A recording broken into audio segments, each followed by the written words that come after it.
मुंबई सपनों का शहर, लेकिन इस सपनों की शहर की एक हकीकत यहाँ के चौल भी हैं, जहाँ करोड़ों लोग रहते हैं। इन्हीं चौल में शांता अपने पति धर्मा और अपनी 2 बेटियों रेणु और मुन्नी के साथ रहती है। धर्मा को सिर्फ एक ही काम आता है और वो है शांता की कमाई के पैसों से शराब पीना और टांगे पसार कर सो जाना। शांता बेचारी दूसरों के घरों में झाड़ू कटका करके किसी तरह घर का खर्च चलाती और दोनों बेटियों को पढ़ाती लिखाती। एक बार की बात है, मॉनसून शुरू हो गया था। मुंबई में लगातार बारिश हो रही थी। तभी शांता की दोनों बेटियां स्कूल से भीगते हुए घर आईं।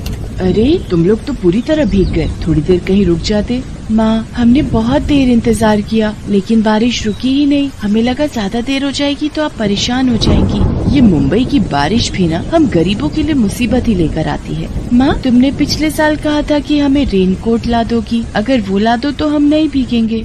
शांता ने अपनी बच्चियों को कह तो दिया था, लेकिन कर्मा की शराब और घर के खर्चों से पैसे बचते ही कहाँ थे जो वो उनके लिए रेनकोट ला देती। पिछले साल भी दोनों की तबीयत बारिश में भीगने के कारण बहुत खराब हो गई थी। वो सोच ही रही थी कि इस बार अपनी बेटियों के लिए सेकंड हैंड ही रेनकोट कहीं से भी लाकर उसे देगी। तभी कर्मा हाथ में शराब की बोतल लेकर भीगते हुए अपने घर आया।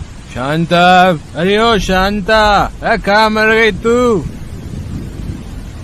मर जाती तो ही सही रहता, कम से कम तुमसे पीछा तो छूटता।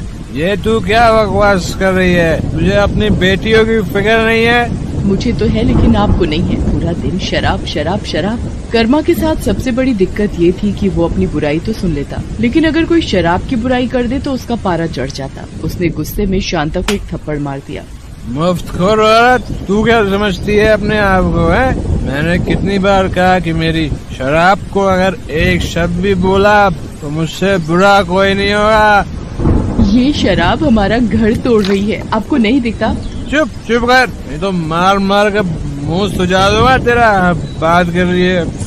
जब शांता की शादी हुई थी उस समय कर्मा कभी कभार पीता था, फिर पता नहीं उसे क्या हुआ, हर दिन पीने लगा। इस लत के कारण ही उसकी नौकरी भी चली गई, लेकिन उसे कोई फर्क नहीं पड़ता था क्योंकि उसकी नौकरी गई तो शांता की कमाई शुरू हो गई थी। शांता की दोनों बेटियां भी अपने पिता के इस व्यवहार से हमेशा सहमी रहती थी। अगले दिन, सुनिए जी, मॉनसून जोर पर है, हर दिन भयंकर बारिश हो रही है। तो मैं क्या करूँ? बारिश में बारिश नहीं होगी तो क्या लू चलेगी क्या? आपसे तो कुछ कहना ही बेकार है। तो फिर कहती क्यों है? चल फुट यहाँ से। और हाँ, जाते जाते कुछ रुपए देती जाना। रुपयों की बात सुनकर शांता को गुस्सा आ गया। रुपए क्यों चाहिए? तेरे लिए ताजमहल बनवाना है, ताजमहल। देखो जी, मेरे पास आपकी शराब के लिए बिल्कुल भी पैसे नहीं है।